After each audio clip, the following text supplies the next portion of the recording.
Satu.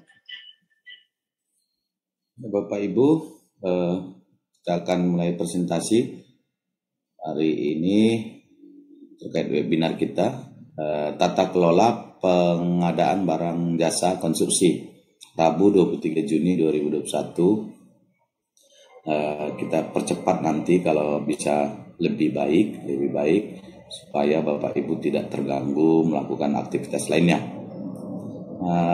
Untuk Bapak Ibu yang sambil bisa lakukan pekerjaan, kami persilakan ya.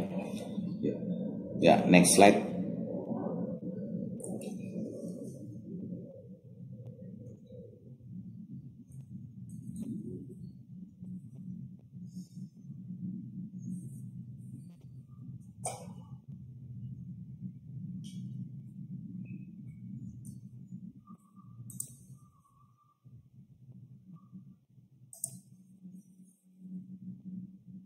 Ke cover dulu sebentar.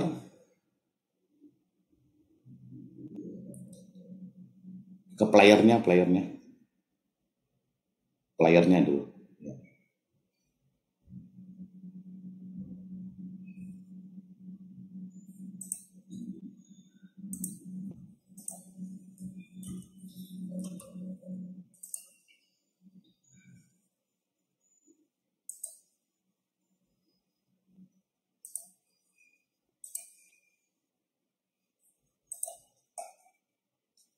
Ya, kita mulai ya, ulang ya, yang tadi ya. Playernya dulu. Oke, tunggu dulu ya. Hitung 3, 2, 1. Salam konstruksi Bapak Ibu, kita bertemu kembali di webinar kita Rabu 23 Juni 2021 dengan materi tata kelola pengadaan barang jasa konstruksi. Pagi ini kita akan mencoba ya melihat bagaimana sih tata kelola pengadaan barang dan jasa konstruksi. Bapak Ibu, bagi yang sambil melakukan aktivitas, kami persilakan sambil menggunakan headset dalam mengikuti webinar ini. Oke, kita langsung ke materi.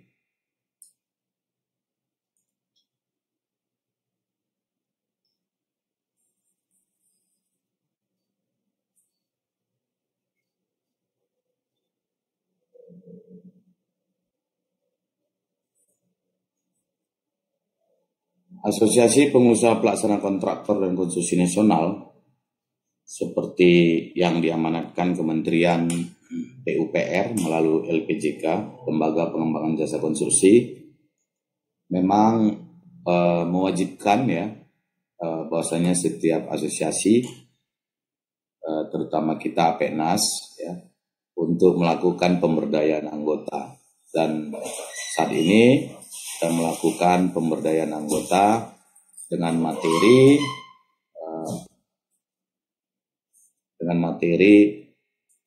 adalah tata kelola pengadaan barang jasa konstruksi. Next slide.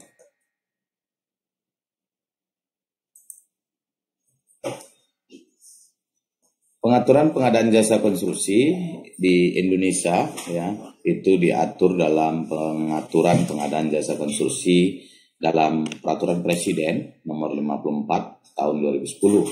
Beserta perubahannya diatur secara generik atau umum dan tidak tuntas. Ketentuan pengadaan jasa konstruksi dalam Perpres seluruhnya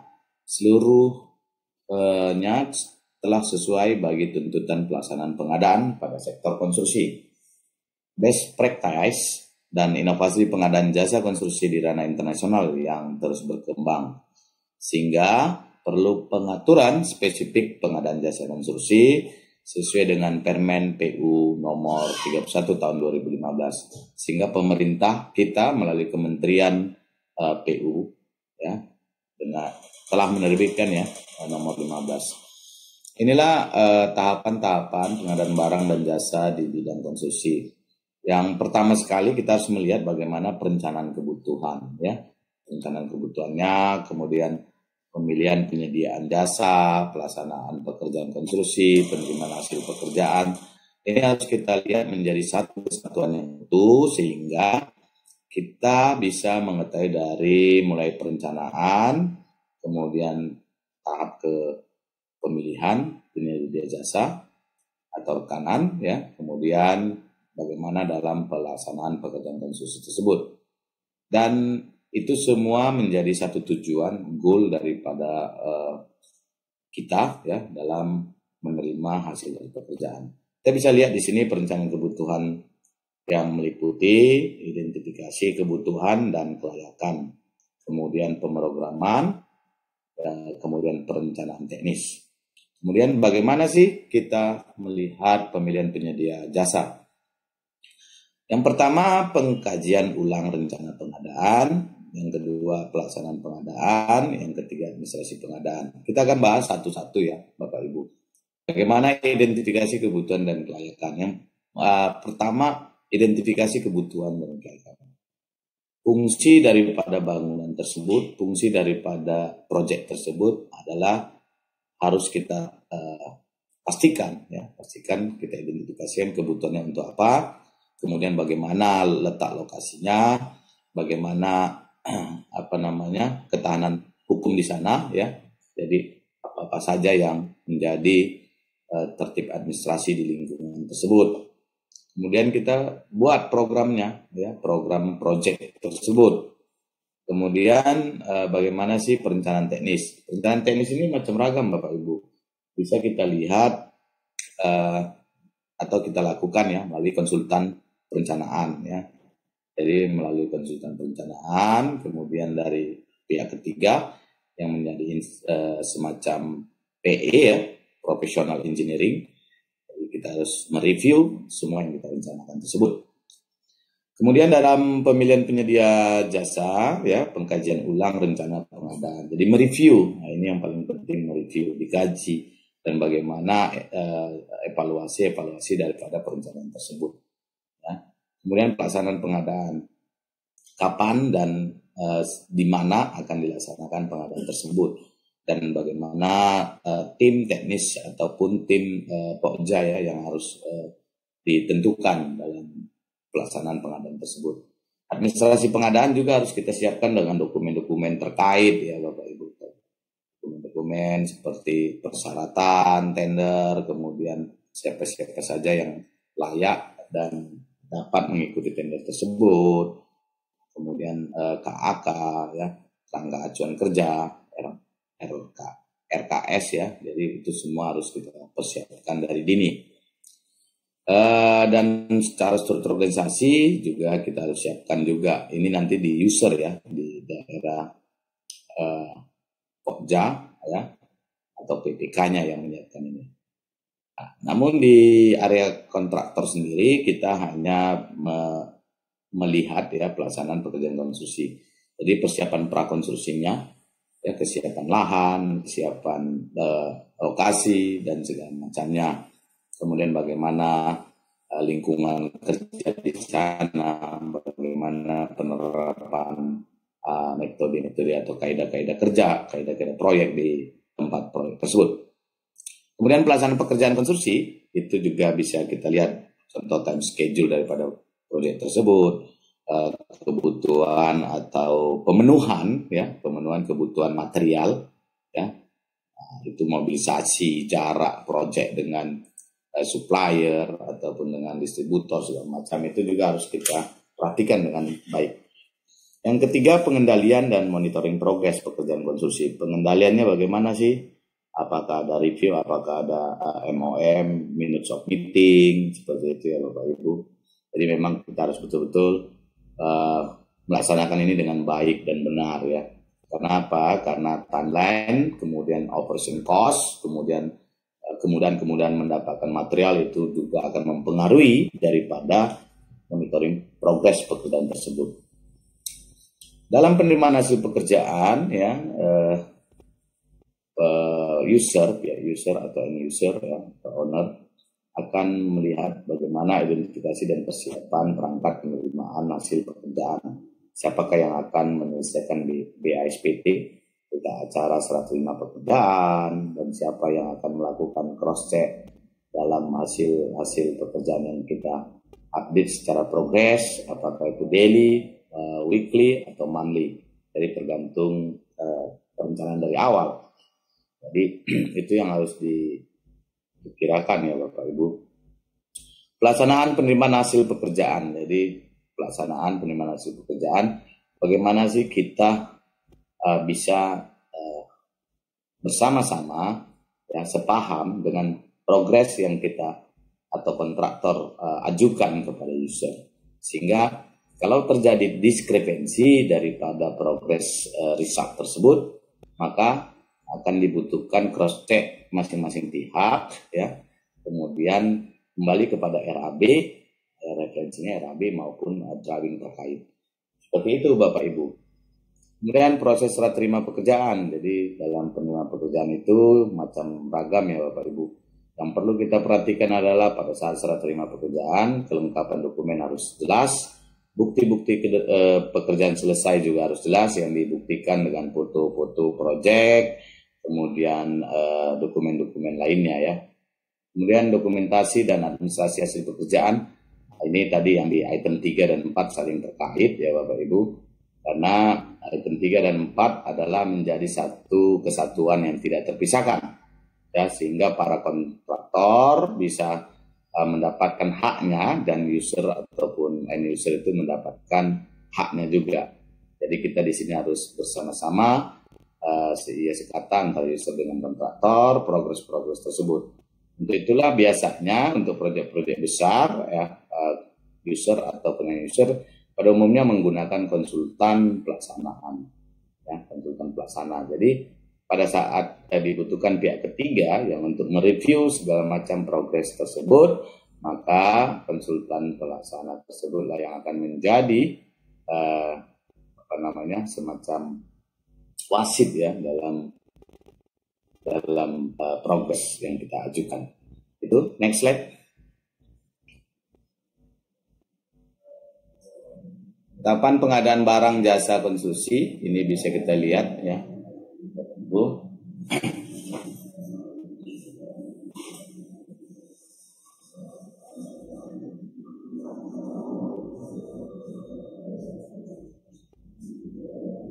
Ya, kita bisa lihat di sini progres sesuai dengan Perpres ya, Perpres Republik Indonesia, Peraturan Presiden Republik Indonesia nomor 54 tahun 2010 dan pembaruannya tentang pengadaan barang jasa pemerintah. Alur tugas dan tanggung jawab ini bisa kita lihat bagaimana rencana umum pengadaan ya, RUPP. RUP-nya itu bagaimana perencanaan kebutuhannya. Ya, seperti identifikasi kebutuhan, kebijakan umum, KAK, RAB. Kemudian bagaimana kesiapan anggaran atau pencairan anggaran, RKAKL, BIFA-nya ya. Ini bisa kita lihat nanti dalam pasal 8 ya, PPA ya, pejabat anggaran atau penguasa anggaran ya. Kemudian alur tugas dan tanggung jawab ya, kebijakan umum, KAK, RAB dilakukan pengkajian ulang RUP-nya ya, rencana umum pengadaannya. Kemudian rencana pelaksanaan pengadaan atau RPP seperti spesifikasi teknis, KAK, kerangka acuan kerja, HPS, rancangan kontrak. Inilah yang untuk dipersiapkan dalam pemilihan pelaksanaan tadi ya. Persiapan dan pelaksanaan pemilihan. Ini ada rencana pemilihan penyedia ya, termasuk dokumen pengadaan, jadwal penghilangan, spesifikasi teknis, KAK, APS rancangan kontrak. Jadi ini dikaji ulang dalam RPP ya, atau dalam rencana pelaksanaan pengadaan. Kemudian pelaksanaan pemilihan administrasi pemilihan penyedia, pelaksanaan pekerjaan ini bagaimana nanti dan kapan penandatangan kontrak, siapa yang akan dimasukkan dalam yang berotoritas ya, berotoritas dalam perjanjian atau penandatanganan kontrak tersebut. Kemudian pelaksanaan pekerjaan dan serah terima pekerjaan. Itulah pelaksanaan dan serah terima atau PPK. Dan ini bisa kita lihat di pasal 11, pasal 17, dan pasal 18. Potensi mitigasi permasalahan yang dapat terjadi ya. Tidak sepenuhnya ya, nice kriteria, ya, pembebasan lahan, ya, kemudian dokumen lingkungan, analisa risiko, izin multi-use, dan lain-lain. Metode project delivery tidak ditetapkan pada tahapan identifikasi kebutuhan, perencanaan pemaketan, tidak memperhatikan, ya, prinsip-prinsip pengadaan atau konsolidasi paket atau pengadaan oleh pihak ketiga dikerjakan sendiri. Kemudian dalam potensi atau mitigasi permasalahan yang dapat terjadi ini, kalau di dalam persiapan pemilihan kita bisa lihat rancangan kontraknya, pemilihan jenis kontrak tidak sesuai dengan karakteristik daripada pekerjaan, eskalasi tidak dihitung di awal rancangan kontrak, kemudian APS, harga perhitungan sendiri disusun berdasarkan pagu yang diterima oleh PPK, bukan berdasarkan studi kebutuhan. Pembelanjaan dalam rupiah tetapi perhitungan APS dan nilai kontrak menggunakan mata uang asing. Sampai di sini Bapak Ibu ada yang mau bertanya? Silakan bertanya ya. Nanti ada kolom komen ya atau raise your hand, itu bisa dilaksanakan. Ketentuan dalam dokumen pengadaan tidak sesuai dengan ketentuan peraturan perundangan yang berlaku. Yang kedua, tata cara evaluasi tidak sesuai dengan ketentuan dalam dokumen pengadaan. Yang ketiga, proses pelaksanaan pemilihan tidak sesuai dengan ketentuan. Kemudian bagaimana sih pelaksanaan dan serah terima pekerjaan tersebut? Kita harus melihat Bapak Ibu ada beberapa poin penting ya. Di sini kita angkat 4 poin penting ya sesuai dengan pasal 11, pasal 17 dan pasal 18. Yang pertama, nilai adendum kontrak melebihi dari 10% ya dari total nilai kontrak. Itu nilai adendum ya. Jadi melebihi dari 10% dari total nilai kontrak. Jenis kontrak tidak sesuai dengan isi dokumen kontrak. Perubahan atau adendum kontrak tidak sesuai dengan tata cara perubahan kontrak. Yang keempat, lemahnya pengawasan penerapan K3 di proyek konstruksi. Next slide.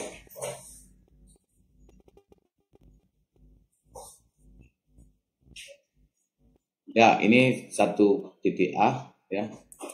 1.A tahapan perencanaan kebutuhan pekerjaan kontraktual ya. Kita bisa lihat nice kriteria, kesiapan lahan, dokumen lingkungan AMDAL atau KLN UPR, feasibility study ya, proses pengajuan persetujuan tahun jamak untuk paket tahun jamak, identifikasi dan alokasi risiko proyek.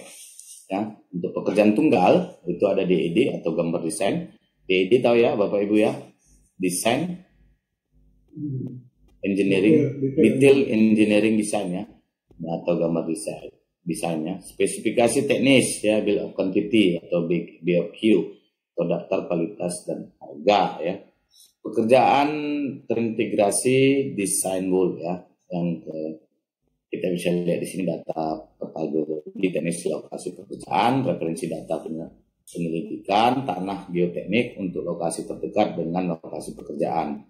Penetapan lingkungan pekerjaan secara jelas dan terinci, kriteria desain, standar kode pekerjaan yang berkaitan dan standar mutu, serta ketentuan teknis pengguna jasa lainnya. Gambar dasar, gambar skematik, gambar potongan, gambar tipikal, dan gambar lainnya yang mendukung lingkup pekerjaan. Next slide. Kita bisa lihat tahapan 1B ya, tahapan persiapan pemilihan harga perhitungan sendiri atau APS. Kita bisa lihat di sini penyusunan APS dikalkulasikan secara kalian berdasarkan data yang dapat dipertanggungjawabkan. Pasal 66 ya di Perpres 54 2010 beserta perubahan. Wajib menggunakan rupiah. Nah, ini aku cinta rupiah. Aku cinta rupiah. Nah, itu dia. Jadi kita harus lihat semua perhitungan RAB atau perhitungan daripada penawaran ataupun nilai pemenang kontrak nantinya dalam bentuk rupiah Bapak Ibu. Maaf. Ya. Kemudian pembayaran utang luar negeri, pembayaran utang dalam negeri dalam valuta asing, kemudian belanja barang dari luar negeri, belanja modal dari luar negeri. Yang kelima, penerimaan negara yang berasal dari penjualan surat utang negara dalam valuta asing.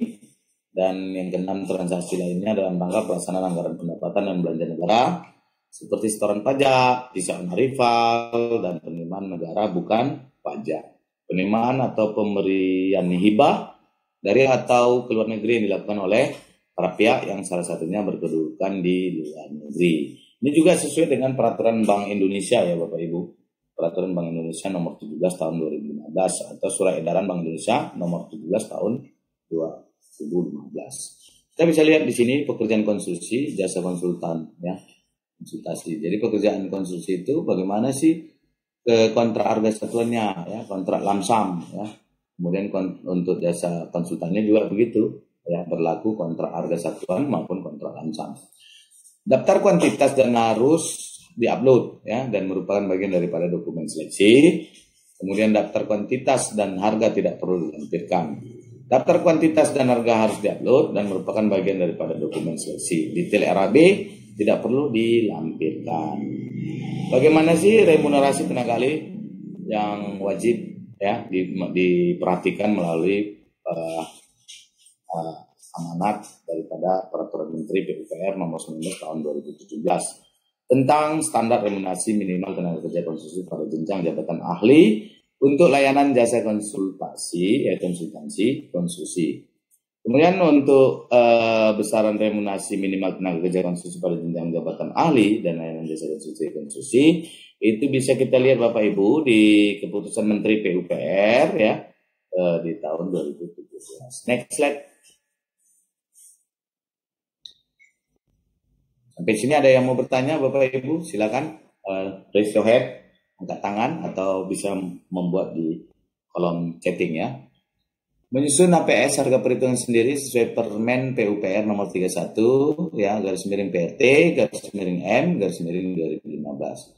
Penyusunan APS didasarkan pada data harga pasar setempat yang diperoleh berdasarkan hasil survei menjelang dilaksanakannya pengadaan, ya. Kemudian informasi biaya satuan yang dipublikasikan secara resmi oleh Badan Statistik, ya, BPS. Kemudian informasi biaya satuan yang dipublikasikan secara resmi oleh asuransi terkait dan sumber data lain yang dapat dipertanggungjawabkan, ya. Misalnya JP, asuransi JP, ya, seperti itu. Daftar biaya tarif barang jasa yang dikeluarkan oleh pabrikan atau distributor tunggal, ya. Biaya kontrak sebelumnya atau yang sedang berjalan dengan mempertimbangkan faktor perubahan biaya. Hasil perbandingan dengan kontrak sejenis baik yang dilakukan dengan instansi lain maupun pihak lain. Inflasi, ya, ini inflasi juga mempengaruhi. Oke. Apalagi masa COVID ini, ya, pandemi ini, inflasi tahun sebelumnya suku bunga berjalan dan kurs tengah, ya, biasa. Terus kita lihat, jadi APS ditetapkan oleh BPK, ya, ditetapkan oleh BPK. Next slide.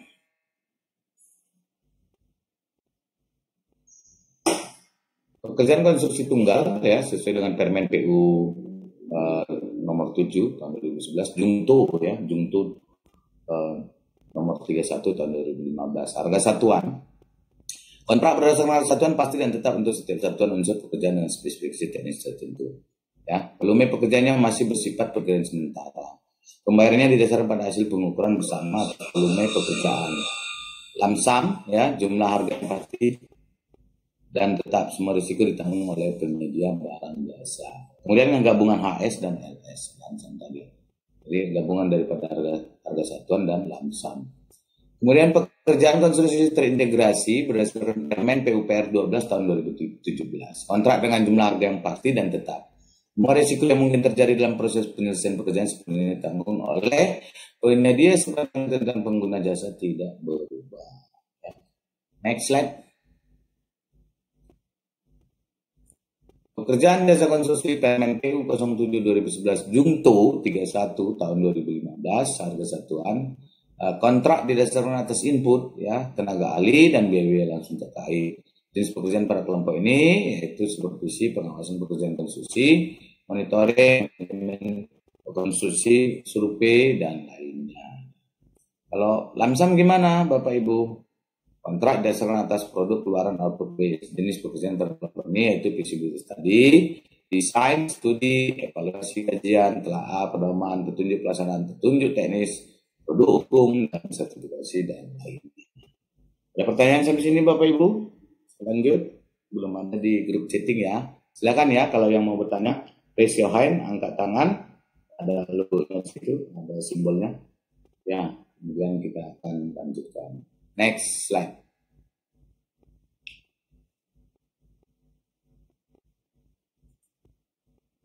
Nah, ini rangkaian kegiatan dalam proses pengadaan, ya.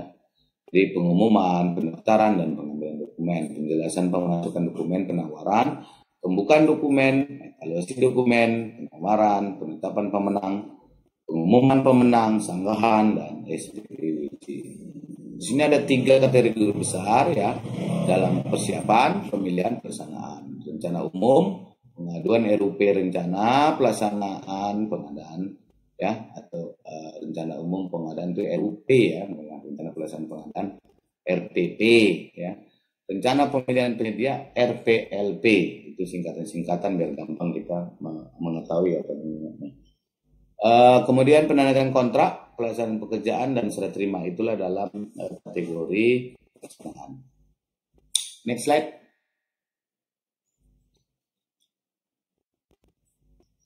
Hal-hal yang dikaji ulang, apakah spesifikasi teknis yang ditetapkan telah sesuai dengan KK, dan identifikasi kebutuhan. Apakah spesifikasi yang ditetapkan tidak menyebabkan persaingan yang tidak sehat ya, misalnya mengarah kepada produk tertentu ya. Apakah spesifikasi teknis yang tidak ada di pasar dan dapat dipenuhi oleh penyedia barang jasa ya. Jadi apakah spesifikasi teknis bersifat khusus sehingga harus dibuat khusus ya.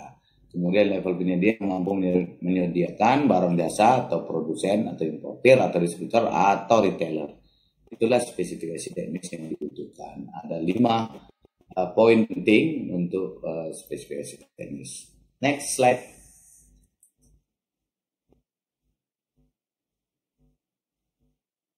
Ya, bagaimana dengan HPS? Harga perhitungan sendiri ya. Ini kita harus pahami ya Bapak Ibu di HPS. Apakah sudah ada dokumentasinya lewat penyusunan HPS? Apakah penyusunan HPS sudah sesuai dengan level penyedia barang jasa? Apakah sumber data HPS dapat diperlihatkan? Apakah HPS sudah memperhitungkan keuntungan dan overhead yang wajar serta sudah memperhitungkan PPN? PPN ini pajak pertambahan nilai ya, apa namanya, semacam setiap konstruksi itu wajib ya Bapak Ibu. Perhatikan ya, kita harus taat dan patuh ya, bayar pajak. Orang bijak taat pajak. Apakah dokumen HPS sudah ditandatangani oleh BPK? Ini juga harus dipastikan legalitas ya. Jadi kalau usahakan ya itu semua dokumen-dokumen penting tersebut harus ditandatangani ya. Next slide.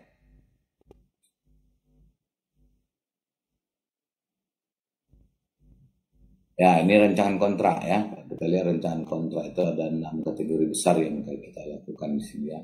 Yang pertama jenis perjanjian ya, SPK ataupun surat perjanjian ya, atau purchase order tergantung kebijakan daripada masing-masing user ataupun masing-masing PA, PPK. Apakah PPK sudah melengkapi rancangan surat perjanjian, SSUA dan SSK? Jenis kontrak yang digunakan berdasarkan cara pembayaran, berdasarkan pembebanan, anggaran, berdasarkan sumber pendanaan, berdasarkan jenis pekerjaan. Ya. Yang keempat, apakah pekerjaan ini membolehkan uang muka? Itu dulu. Apakah memerlukan garansi atau layanan pembutuhan? Kita sudah kerjasama dengan Asuransi Jiwasraya ya. Itu juga kita sampaikan. Asuransi BUMN ya, asuransi BUMN. Kemudian ketentuan tentang denda. Next slide.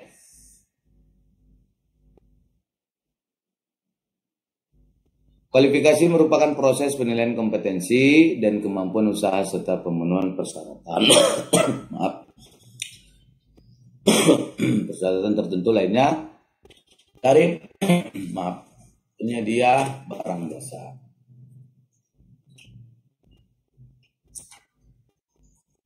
Ya, kita lihat bisa Bapak Ibu ya, prakualifikasi pemilihan pekerjaan konstruksi yang bersifat kompleks melalui pelelangan umum, pemilihan penyedia pekerjaan konstruksi yang menggunakan metode penunjukan langsung, kecuali untuk pembangunan darurat. Pasca kualifikasi, pelelangan umum, pelelangan sederhana, dan pemilihan langsung.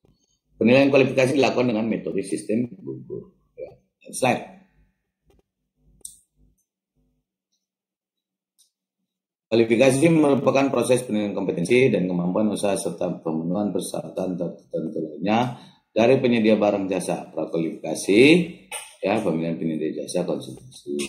pasca kualifikasi, pemilihan penyedia jasa, konsultasi perorangan. Penilaian administrasi kualifikasi dilakukan dengan metode sistem gugur. Penilaian teknis kualifikasi dilakukan dengan metode sistem nilai. Jadi kita perhatikan Bapak Ibu, kalau kita menilai dengan administrasi kualifikasi yaitu sistem gugur. Kalau penilaian teknis kualifikasi dilakukan dengan metode sistem nilai. Next slide. Ya, ini kita bisa lihat kualifikasi barisannya, administrasi dan teknis ya. Ya, berdasarkan Permen PU 31 2015, Permen PU nomor 10 tahun 2014, UU JK nomor 2 tahun 2017.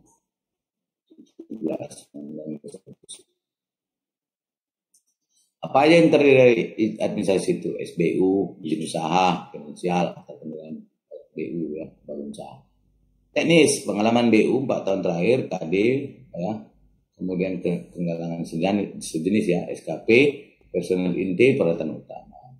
Nanti ini di SBU juga kita bisa apakan lagi, spesifikkan lagi ya, asing, nasional, ya, SBU. Kemudian pajak juga, pajak atau dukungan keuangan ya, bank garansi ya. Sertifikat penyetaraan, klasifikasi dan subkualifikasi ya. Personal inti juga begitu, kita harus lihat pendidikannya seperti apa, pengalaman kerja seperti apa, memiliki SKA atau SKT gitu ya. Peralatan utama ya, jenis, jumlah, kapasitas dan status kepemilikan. Asing lihat pasal 74 Undang-Undang Jasa Konstruksi Nasional bagaimana. Jadi surat tanda registrasi ada jabatan tertentu atau penempatan ya, SK.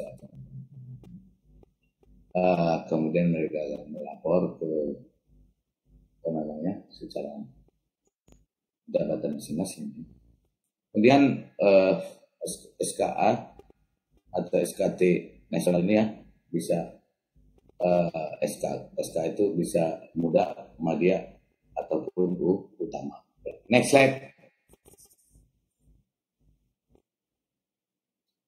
Ya, ini pengaturan pengadaan jasa konstruksi ya, evaluasi penawaran barang fisik, administrasi, teknis, harga, penawarannya bagaimana, jaminan penawarannya bagaimana, surat kuasa bagaimana, koreksi animatik, kewajaran harga, referensi harga, TKDM, 80% HPS. Metode pelaksanaan, jangka waktu pelaksanaan, peralatan utama minimal ya, personal inti, pekerjaan subkontrakkan atau RK3K. Next slide. Ini peraturan Menteri nomor 31 PLTM 2015 ya, tentang perubahan ketiga Permen PU nomor 7 PLTM 2011 tentang standar dan pedoman pengadaan pekerjaan konstruksi atau jasa konstruksi. Next. Bapak Ibu kalau yang mau bertanya, tanya saja ya. Ini kita berbagi ilmu saja, Pak. Dengan penggunaan sistem pengadaan sistem elektronik SPC, ya maka dengan sesuai peserta LPC maka peserta dituding dan menandatangani Pak integritas dan formulir isian kualifikasi. Kita ini maka tidak menggugurkan ya. Pak integritas atau badan usaha berbentuk komitmen resource diupload dan ditangani oleh yang berwenang. Ya. Surat penawaran memenuhi ketentuan. Ada di sana jangka waktu, berlakunya surat penawaran dan bertanggal. Tidak ditandatangani maka tidak dibuka. Next. Dipersyaratkan hanya untuk pelaksana konstruksi dengan kualifikasi sempurna yang kemampuan misalnya KD memenuhi syarat kecuali dikecualikan ya dapat pekerjaan penyedia jasa dengan kualifikasi usaha. Apabila tidak ada penyedia jasa dengan kualifikasi menengah yang atau peralatan utama, tinggal kesulitan pekerjaan yang akan dilelangkan tidak dapat dipenuhi dilaksanakan oleh penyedia jasa dengan kualifikasi. Next. Ini pekerjaan konstruksi Bapak Ibu ya, 2,5 itu usaha kecil ya, usaha kecil, usaha SBU, klasifikasi bidang pekerjaan yang diperlukan, kualifikasi usaha kecil.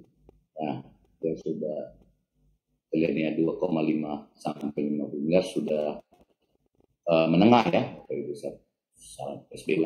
Subklasifikasi bidang pekerjaan dan kode subkualifikasi bidang pekerjaan yang diperlukan.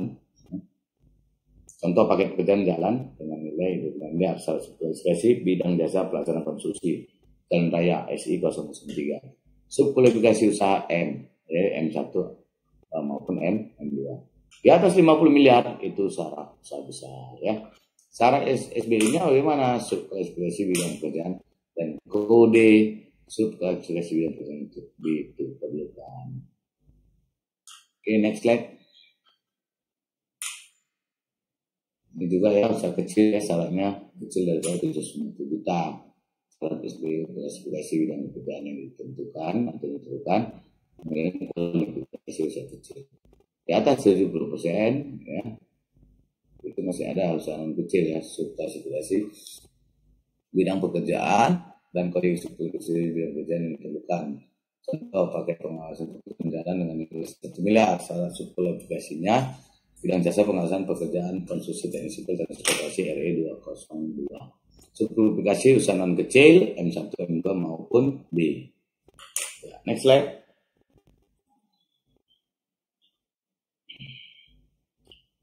Sampai sini Bapak Ibu ada yang mau bertanya? Ya, lanjut ya.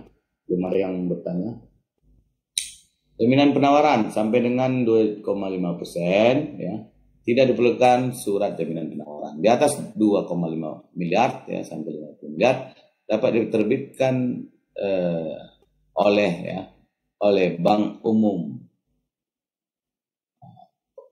perusahaan asuransi, perusahaan penjaminan, ya, konsorsium perusahaan asuransi, ya, konsorsium lembaga pinjaman, konsorsium perusahaan penjamin yang mempunyai program keuangan sampai ya seperti saya. Di atas 50% ini juga harus diperhatikan ya, dapat diterbitkan bank umum, konsorsium perusahaan asuransi umum, konsorsium lembaga penjamin, konsorsium perusahaan penjaminan yang mempunyai program asuransi kerugian atau safety suretyship ya. Kemudian itu direkomendasikan ke ini ya, ke OJK ya. Jaminan pelaksanaan, jaminan uang muka dan jaminan sampai dengan 2,5 miliar dapat diterbitkan oleh bank umum, perusahaan asuransi, perusahaan penjamin, konsorsium perusahaan asuransi umum, konsorsium lembaga penjamin, konsorsium perusahaan penjaminan yang mempunyai program asuransi kerugian, surety bond, suretyship yang direkomendasikan OJK. Di atas 2,5 miliar dapat diterbitkan bank umum, konsorsium perusahaan asuransi umum, konsorsium lembaga penjamin, konsorsium perusahaan jumlah yang punya program asuransi dari kerugian ya. Next.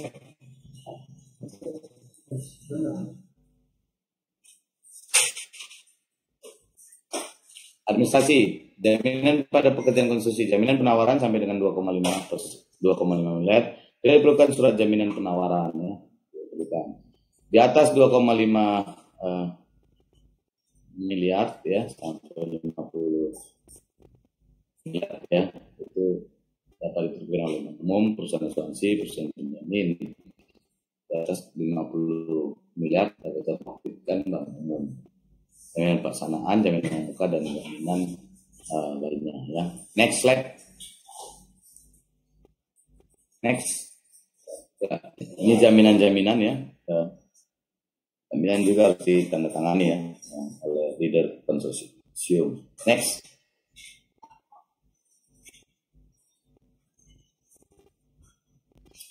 Ya, ini persyaratan teknis dalam dokumen pemilihan pengadaan cantumkan peraturan utamanya, wajib menggunakan peraturan utama milik sendiri ataupun sewa ya.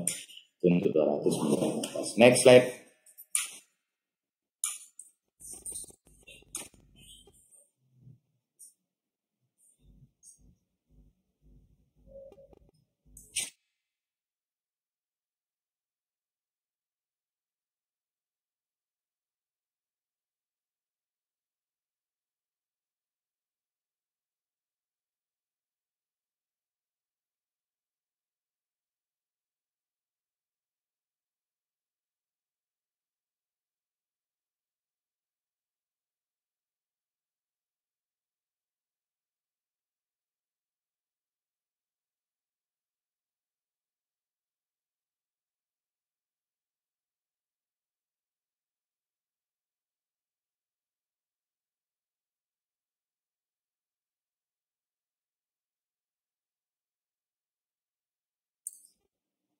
Sebentar ya Bapak Ibu.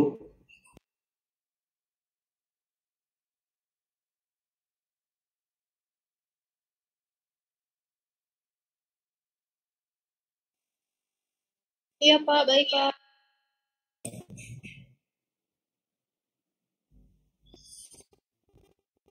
Ya, kita lanjut.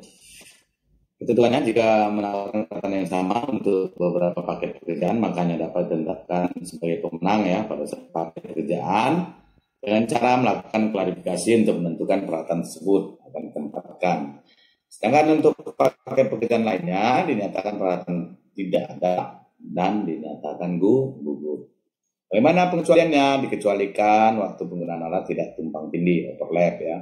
Ada peralatan cadangan yang diusulkan dalam dokumen penawaran yang memenuhi syarat dan atau kapasitas dan produktivitas peralatan secara teknis dapat menyelesaikan lebih dari satu paket pekerjaan. Next slide.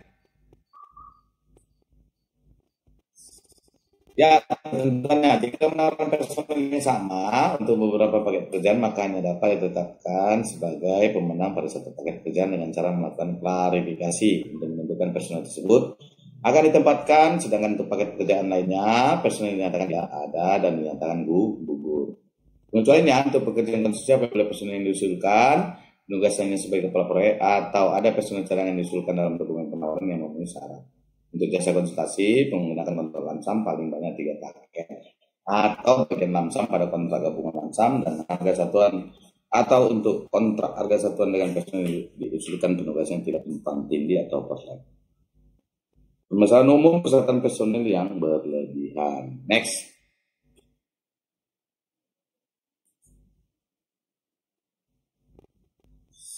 Next slide. Ya. Sudah habis ya?